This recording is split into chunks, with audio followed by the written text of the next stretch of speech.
O céu sobre o centro de Israel não apenas se iluminou na noite passada, ele pareceu desmoronar sobre as nossas cabeças em uma torrente de fogo e fúria mecânica.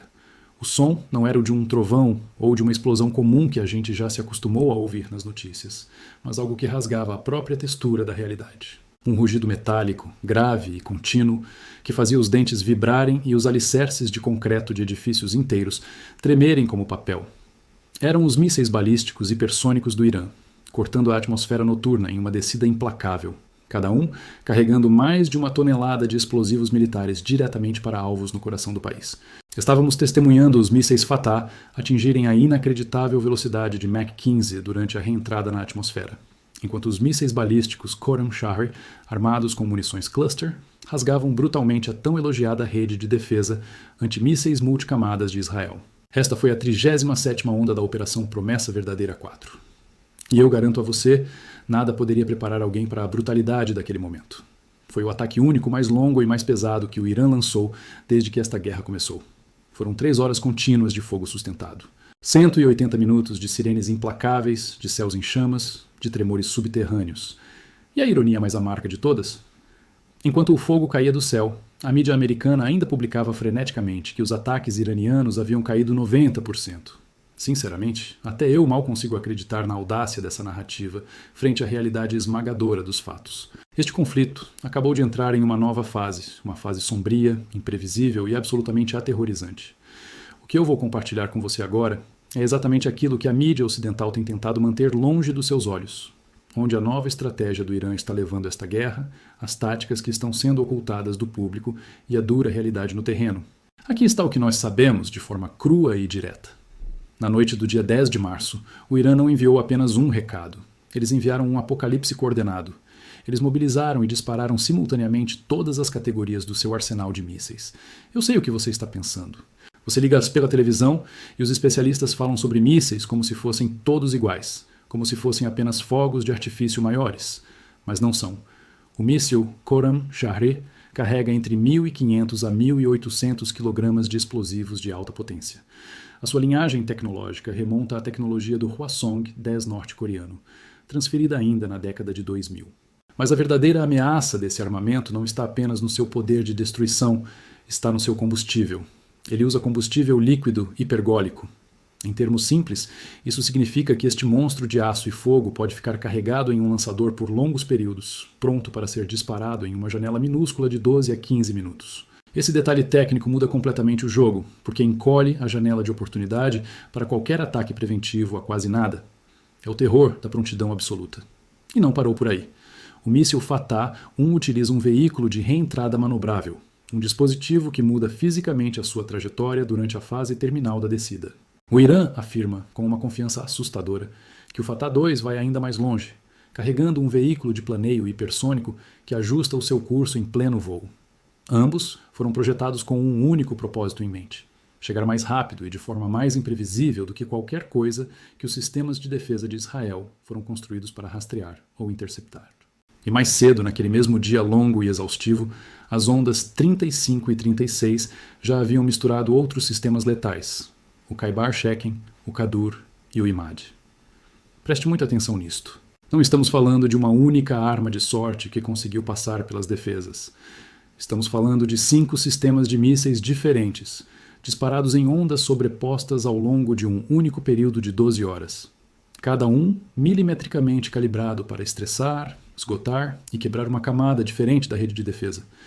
O planejamento por trás disso é frio, matemático e devastador. Mas como uma máquina militar tão vasta e complexa como as defesas modernas pode ser tão deliberadamente enganada e sobrecarregada por uma força que todos diziam estar à beira do colapso?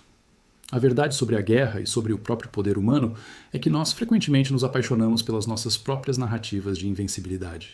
Quando construímos escudos gigantescos, sejam eles muros de concreto, redes de satélites ou sistemas de mísseis bilionários, nós começamos a acreditar que estamos imunes às consequências das nossas ações e à adaptabilidade dos nossos adversários.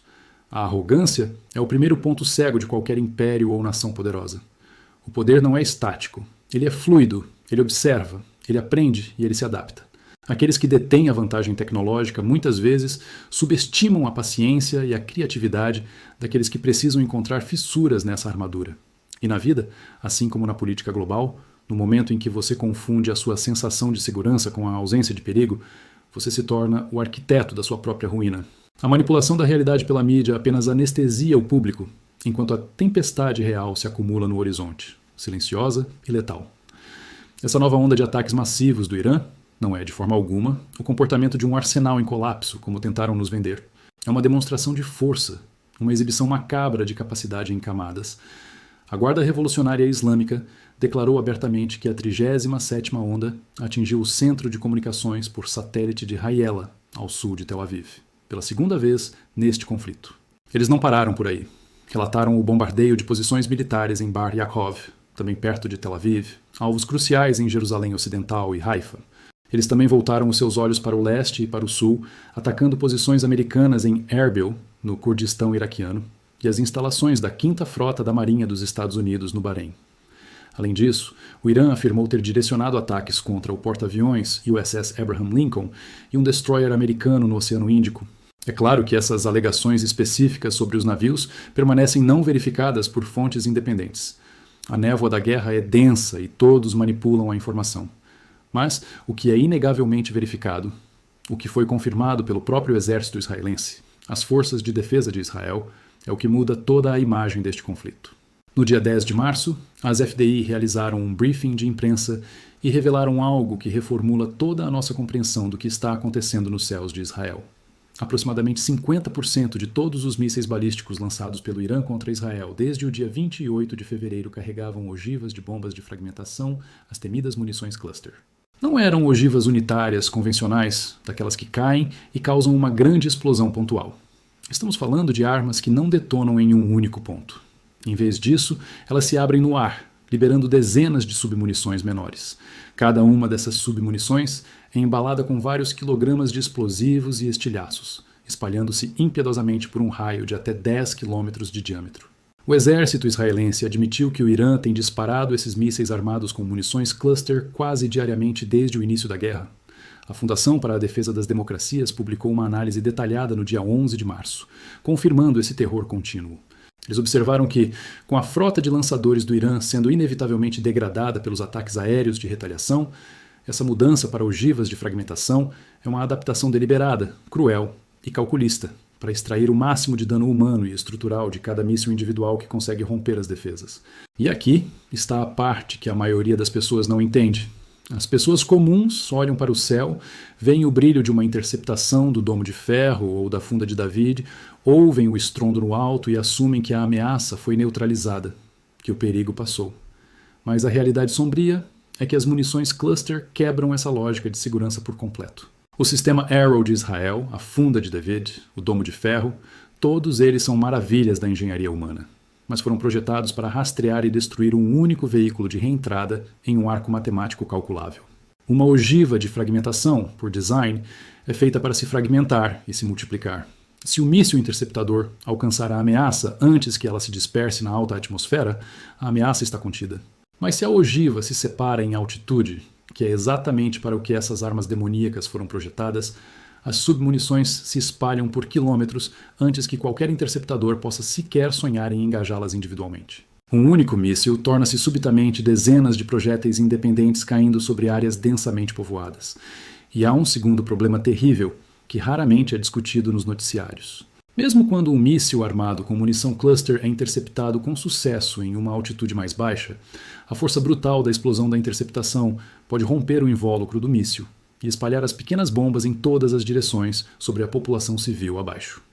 Os sistemas de defesa operam em uma matemática binária de acerto ou erro, mas as munições cluster operam na matemática da distribuição da dor. Uma ogiva, 20 a 24 pequenas bombas e um raio de dispersão de quilômetros. As evidências sangrentas no terreno confirmam isso. Em Yehud, um subúrbio nos arredores de Tel Aviv, 2 trabalhadores da construção civil perderam a vida instantaneamente, e um terceiro ficou gravemente ferido pelas submunições de um único míssil armado com cluster. Eles estavam ao ar livre, tentando ganhar a vida em meio ao caos.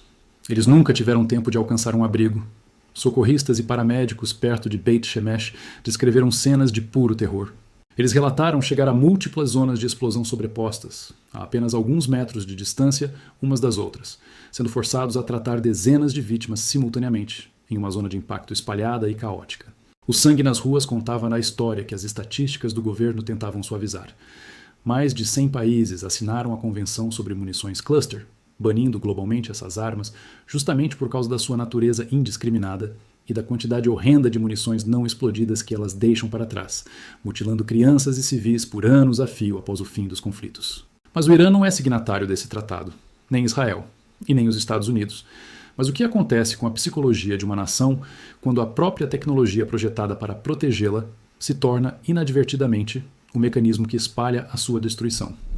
É aqui que nós precisamos encarar uma verdade desconfortável sobre a nossa confiança cega nas estruturas do mundo moderno. A estratégia política e militar, frequentemente, se torna uma dança macabra de reações e adaptações, onde cada inovação defensiva gera uma inovação ofensiva ainda mais cruel. Nós confiamos as nossas vidas a máquinas, algoritmos e políticas complexas, acreditando que a precisão matemática pode resolver problemas profundamente humanos de ódio e conflito territorial. Mas a verdadeira sabedoria estratégica exige reconhecer os limites do nosso próprio controle. Quando um líder ou um cidadão coloca toda a sua fé em um escudo impenetrável, ele perde a capacidade de perceber a flexibilidade da água que, mais cedo ou mais tarde, vai encontrar uma rachadura na pedra. As munições cluster são a metáfora perfeita para a complexidade implacável do mundo atual. Um problema que tenta ser resolvido com força bruta. Muitas vezes apenas se fragmenta em dezenas de problemas menores, mais espalhados e muito mais difíceis de conter.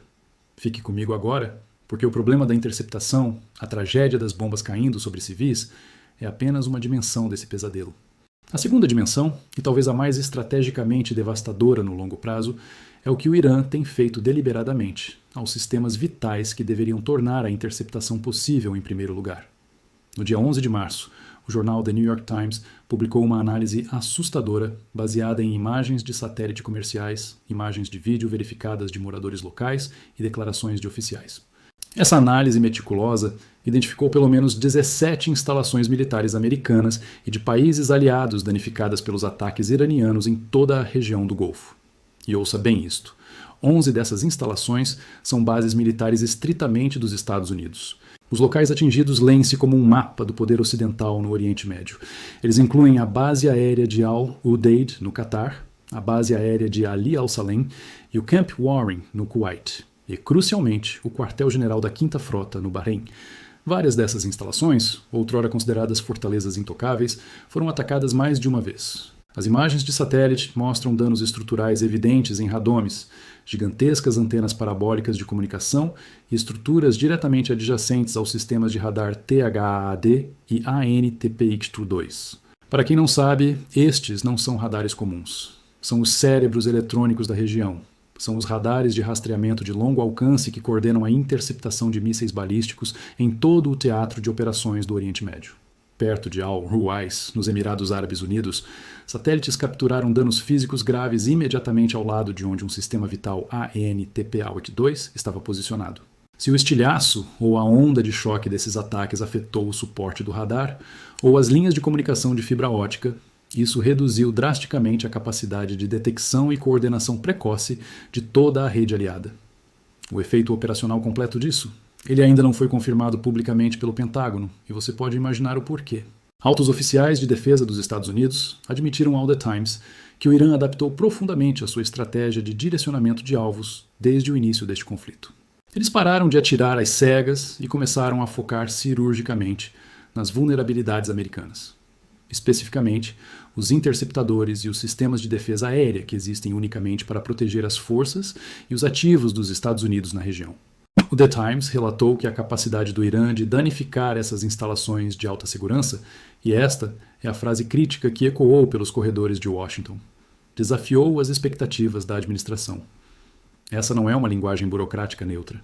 No jargão da inteligência militar, desafiou as expectativas é uma confissão suave de falha catastrófica. Significa que as suposições de planejamento de anos atrás estavam completamente erradas. Significa que a avaliação da inteligência americana pré-guerra subestimou massivamente o alcance dos mísseis iranianos, a sua precisão e, acima de tudo, a sua capacidade de causar danos estruturais maciços a defesas reforçadas. O próprio Pentágono foi forçado a admitir a portas fechadas que não possui, neste momento crítico, um quadro completo e preciso de todos os lançadores iranianos que ainda estão operacionais e escondidos em montanhas e túneis subterrâneos. Só para você ter uma ideia do custo financeiro e operacional, o dano físico apenas ao quartel-general da 5ª Frota, no Bahrein, foi estimado em cerca de 200 milhões de dólares.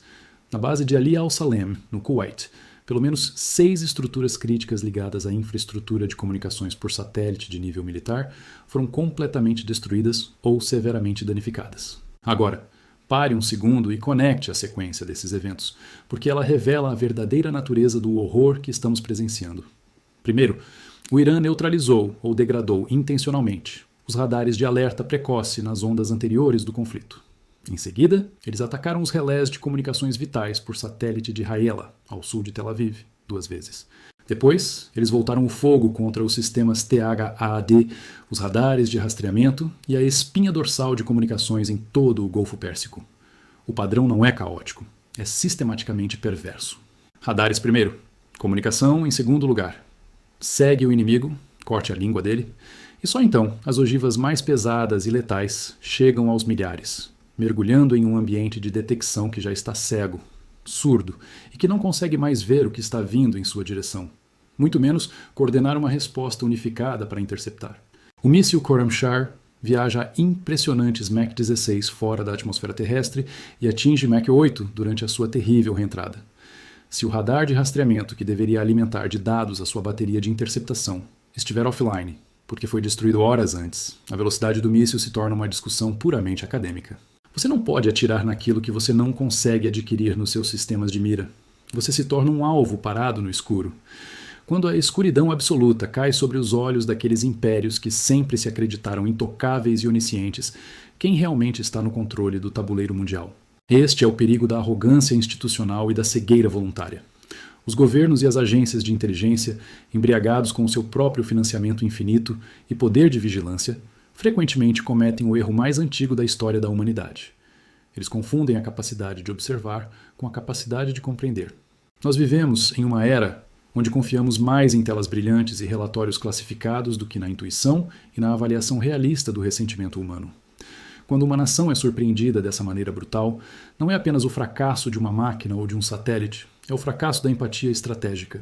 É a incapacidade de se colocar no lugar do adversário e reconhecer a profundidade da sua preparação e determinação. A confiança cega em dados passados é o atalho mais rápido para a obsolescência moral e militar. A verdadeira resiliência política e pessoal começa quando aceitamos que nunca sabemos tudo e que a complacência é o convite mais silencioso para o desastre. O lado israelense do contra-ataque a essa agressão sistemática tem sido igualmente intenso e implacável e merece uma interrogação profunda sobre as suas consequências éticas e táticas. No dia 10 de março, enquanto as cinzas ainda caíam sobre as suas próprias cidades, a Força Aérea Israelense lançou uma retaliação massiva. Eles atacaram os quartéis generais do regime nas profundezas de Teherã e Tabriz, lugares onde se sabia que soldados de alta patente e pessoal crítico de segurança estavam reunidos em peso. Os alvos selecionados eram o coração do aparato militar iraniano, um quartel-general de forças especiais altamente treinado, um vasto complexo da Guarda Revolucionária Islâmica, um centro nervoso de coordenação de lançamentos de mísseis balísticos, uma instalação secreta da Polícia de Segurança e um complexo fundamental da base militar. Dezenas e dezenas de jatos rasgaram os céus iranianos, entregando mais de 170 munições guiadas pesadas sobre as cidades de Teherã, Isfahan e Shiraz. A fúria de Israel não se limitou a alvos puramente convencionais. As FDI também confirmaram que miraram intencionalmente em laboratórios de pesquisa nuclear vitais em Teherã, alguns dos quais já haviam sido bombardeados e enfraquecidos anteriormente durante a amarga Guerra de 12 Dias em junho de 2025. Israel afirma, com números que tentam projetar controle absoluto, que atingiu centenas de alvos militares e instalações ligadas ao governo do Irã desde que a primeira sirene soou. E eles demonstram capacidades que são, de fato, aterrorizantes. Em um único e letal engajamento, a vigilância persistente das FDI detectou uma equipe técnica de mísseis no oeste do Irã, desesperadamente tentando preparar o lançamento de um projétil de longo alcance. Uma aeronave não tripulada, um drone silencioso pairando quilômetros acima, disparou e destruiu completamente o lançador já armado e a equipe inteira minutos antes que eles pudessem pressionar o botão de disparo. Simultaneamente a essa retaliação, a máquina de guerra dos Estados Unidos não ficou parada. Os americanos destruíram impiedosamente 16 embarcações iranianas especializadas em colocação de minas navais perto do estrategicamente vital Estreito de Hormuz. Foi uma operação preventiva agressiva, desencadeada por informações de inteligência urgentes, indicando que o Irã pretendia espalhar minas navais indetectáveis por toda a via navegável. Para quem não compreende a gravidade disso, cerca de 20% de todo o petróleo que move a economia global transita diariamente por aquele exato ponto de estrangulamento.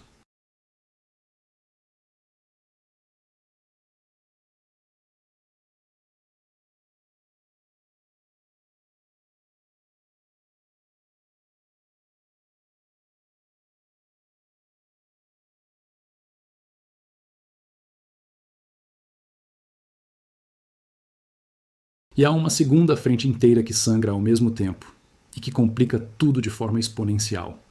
O Hezbollah, fortemente armado e bem treinado, entrou oficialmente na guerra no dia 2 de março. Eles lançaram ataques maciços e coordenados a partir do sul do Líbano, o que abriu abruptamente uma frente adicional de horror contra Israel. As forças de Israel responderam com ataques aéreos e de artilharia extensivos em toda a infraestrutura militar do Hezbollah entranhada no Líbano. Isso incluiu bombardeios pesados em alvos no populoso distrito de Dahieh, em Beirute, e a destruição sistemática de centros financeiros ligados ao grupo, reduzindo quarteirões inteiros a escombros fumegantes. O pedágio humano cumulativo do lado israelense, até o dia 10 de março, com dados extraídos do relatório diário do Centro de Educação e Pesquisa Alma, já é de quebrar o coração.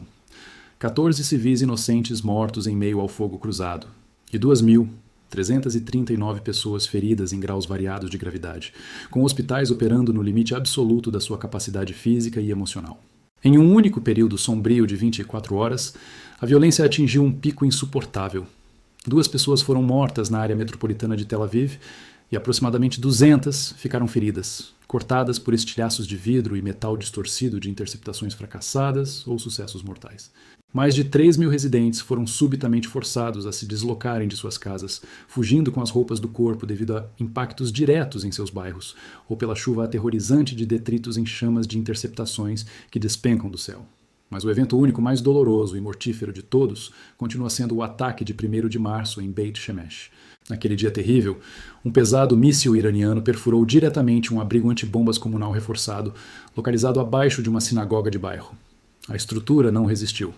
O impacto desabou o teto de concreto sobre as pessoas encolhidas no escuro, matando 9 civis instantaneamente, incluindo 3 irmãos adolescentes que apenas buscavam um lugar para se esconder do fim do mundo. E o detalhe mais agonizante dessa tragédia? 2 mísseis interceptadores de ponta haviam sido disparados pelo sistema de defesa contra aquele míssil específico. Ambos falharam em destruí-lo no ar. O teto do abrigo ruiu. A segurança prometida era uma ilusão. Quando as grossas paredes de concreto do nosso último refúgio desabam sobre as nossas cabeças, onde é que nós, como sociedade, procuramos por salvação? A verdadeira tragédia da política e das decisões governamentais em tempos de guerra é que as consequências das falhas estratégicas nunca são pagas por aqueles que tomam as decisões em salas seguras e refrigeradas. O custo da arrogância do poder é cobrado no sangue de civis, nas lágrimas de pais e na perda de crianças encolhidas em abrigos escuros. Como cidadãos do mundo, temos a responsabilidade moral de questionar as narrativas de invulnerabilidade que os nossos líderes nos vendem em troca da nossa obediência e do nosso medo. A verdadeira responsabilidade cívica exige que não desviemos o olhar quando o verniz da proteção estatal se quebra, expondo a terrível vulnerabilidade humana por baixo. Porque quando as instituições falham e a tecnologia não nos salva, tudo o que nos resta é a dura constatação de que o ciclo contínuo de vingança geopolítica só produz escavações de túmulos em ambos os lados das fronteiras. Agora, olhe para trás e lembre-se da narrativa oficial. Pense nos discursos proferidos apenas 4 dias antes dessa avassaladora 37ª onda varrer o país. Você teve Caroline Leavitt indo à televisão nacional, garantindo ao mundo que os ataques haviam caído 90%. Você teve o ex-presidente Trump, no dia 10 de março, declarando vitória precoce, alegando que mais de 5.000 alvos haviam sido destruídos com sucesso e que impressionantes 80 a 90% dos lançadores de mísseis do inimigo haviam sido eliminados permanentemente da face da Terra. E não era apenas a política americana que contava essa história. A emissora estatal israelense Kan 11 divulgou uma reportagem exibindo a contagem diária de mísseis caindo vertiginosamente, de cerca de 90 ameaças no primeiro dia do conflito, para 65 no dia 2, despencando para 25 no dia 3 e apenas 20 no dia 4. No sexto dia de hostilidades, a Casa Branca estava apresentando avidamente esse declínio numérico como a prova inegável de que a campanha de bombardeios de Israel e dos Estados Unidos estava funcionando perfeitamente e esmagando o inimigo. No 10º dia, múltiplos e renomados analistas militares independentes em todo o Ocidente creditaram os esforços conjuntos de supressão por supostamente eliminar até 75% de toda a frota operacional de lançadores do Irã. A história estava escrita. A vitória era uma questão de dias. As defesas haviam funcionado. A maioria das pessoas no mundo olha para uma taxa de lançamentos caindo em um gráfico de televisão e vê a evidência reconfortante de um inimigo enfraquecendo e ficando sem opções. Mas a realidade é um monstro muito mais sutil. Os dados detalhados da emissora CAN 11 revelam algo arrepiante que o número principal da manchete esconde propositalmente. Enquanto o volume total de lançamentos de mísseis de fato caiu nas primeiras semanas, os mísseis em si tornaram-se física e tecnologicamente maiores, muito mais pesados e infinitamente mais capazes a cada onda sucessiva. O Irã não estava ficando sem armas, não estava desesperado e não estava sendo esmagado. Eles estavam sequenciando, eles estavam jogando um xadrez brutal de saturação e desgaste militar. Primeiro, enviaram um volume massivo de projéteis mais leves e baratos para forçar e saturar os sistemas de defesa de Israel e do EUA, observando minuciosamente como os algoritmos dos interceptadores reagiam e expondo meticulosamente onde estavam as lacunas e os pontos cegos da rede de detecção e de radar. E depois de cegarem o adversário, eles trouxeram os pesos pesados, ogivas maciças mergulhando em um ambiente de detecção que já havia sido sistematicamente degradado e exaurido. A onda 37ª não foi uma anomalia isolada ou um ato de puro desespero de um regime falido. Ela foi o ponto final de convergência de toda essa sequência mortal. Foram 3 horas ininterruptas de terror. Cargas da classe Khorramshahr, mísseis hipersônicos. Fatah caindo em ângulos incalculáveis, enxames de munições cluster espalhando estilhaços mortais em dezenas de quilômetros quadrados pelo centro financeiro de Israel. E múltiplos teatros de guerra, em terra e no mar, sendo atingidos todos simultaneamente com precisão fria. As forças de defesa de Israel avaliaram com sobriedade, no início trágico desta guerra que o Irã possuía, nos seus vastos esconderijos, aproximadamente 2.500 mísseis balísticos pesados. E pior ainda, sabiam que Teherã estava acelerando a sua capacidade de produção industrial a uma taxa de dezenas de novos mísseis a cada mês. Muito antes de 2026, os serviços de inteligência sabiam que o Irã estava trabalhando furiosamente em enormes fábricas subterrâneas para expandir o seu estoque estratégico de armamentos mortais, saindo de um patamar aproximado de 3.000 mísseis em direção a uma meta vertiginosa de 8.000 unidades dentro de um prazo muito curto de apenas 2 anos. Durante a sangrenta guerra de 12 dias em junho de 2025, é verdade que Israel obteve sucessos táticos notáveis. Eles destruíram centenas de mísseis do inimigo no solo através de ataques cirúrgicos preventivos e conseguiram interromper severamente e atrasar a cadeia de produção de outros 1.500 mísseis ao bombardear incessantemente os locais vitais de fabricação industrial e os laboratórios de pesquisa. Mas aqui está a verdade brutal sobre nações motivadas pelo fanatismo e pelo orgulho. O Irã não se curvou. O Irã reconstruiu tudo, mais fundo no solo e mais espalhado pelo mapa. Na manhã cinzenta e devastadora, logo após o fim da onda 37, enquanto as equipes de resgate ainda procuravam desesperadamente por sobreviventes sob o entulho fumegante, o chefe do comando da frente interna das FDI, o major-general Shea Clapper, com o rosto pesado de fadiga e realidade, dirigiu-se ao seu país a partir do norte de Israel. As suas palavras cortaram toda a retórica de vitória da classe política. Ele disse, sem cerimônias e olhando para a câmera, dias ainda mais difíceis são esperados. Todas as escolas permaneceram fechadas indefinidamente. Abrigos permaneceram abertos e preparações para o pior cenário continuaram em vigor em todos os cantos do país. Essas palavras, as ações preventivas nas ruas, não são as ações de uma nação ou de um exército que acredita genuinamente, por um único segundo, que o seu adversário histórico está exausto, derrotado ou com o seu arsenal à beira do esgotamento. Ambos os governos em Washington e em Teherã, assim como em Jerusalém, continuam gritando aos seus próprios povos e aos microfones do mundo que possuem o domínio da escalada. Afirmam que têm o controle absoluto da velocidade em que a guerra avança ou recua. E, no entanto, a barragem mais devastadora de toda essa sangrenta guerra desceu sobre a população civil, exatamente 4 dias depois, que a Casa Branca disse abertamente, com confiança institucional, que a ameaça letal daquele regime estava 90% destruída e extinta. A distância abissal e aterrorizante entre essas duas narrativas conflitantes, o que os homens de terno dizem nos pódios brilhantes de imprensa e o que as equipes médicas encontram nos destroços de concreto das sinagogas bombardeadas, não é simplesmente um erro de comunicação ou uma falha menor na coleta e transmissão de inteligência militar. Essa dissonância cognitiva e trágica entre a narrativa política de vitória e a violência letal do mundo real, no final das contas, é a própria definição da guerra moderna. Cada um dos lados em conflito possui uma teoria bem elaborada, cheia de gráficos e discursos bonitos, sobre como colocarão um fim à violência sob as suas próprias condições impostas. Mas essas teorias perdem todo o sentido quando colidem brutalmente com a natureza incontrolável, sangrenta e irrevogável da violência, que não se importa com a política, que desafia expectativas e que reescreve o destino de nações inteiras no tempo que leva para o sol nascer sobre os escombros do que costumava ser o mundo que conhecíamos. Tudo isso nos deixa de frente a um espelho desconfortável sobre a nossa própria existência. As guerras que assistimos de longe são, de certa forma, reflexos macroscópicos das ilusões que nós mesmos cultivamos nas nossas vidas diárias. Nós construímos defesas ao redor dos nossos medos, acreditamos nas histórias reconfortantes que contamos a nós mesmos sobre o nosso controle do destino. E frequentemente somos pegos de surpresa quando a realidade da vida se revela muito mais complexa e dolorosa do que as nossas proteções artificiais poderiam suportar. A verdade, nua e crua, nunca se adapta aos nossos confortos ou às press reports que tentamos pintar para o mundo. O desafio da humanidade, seja enfrentando a ameaça de um céu em chamas, seja lidando com o silêncio da nossa própria vulnerabilidade, é ter a coragem suprema de olhar para os fatos difíceis sem desviar os olhos. A verdadeira paz, duradoura e genuína, não nasce da destruição infinita do outro, mas do esgotamento profundo das mentiras que nos trouxeram até aqui. Pense nisto enquanto observa as sombras do mundo se moverem e pergunte a si mesmo o quanto da realidade você tem aceitado apenas porque era mais fácil de ouvir. Deixo-vos com este pensamento silencioso e até a próxima vez, que possamos encontrar sabedoria antes de encontrarmos mais dor.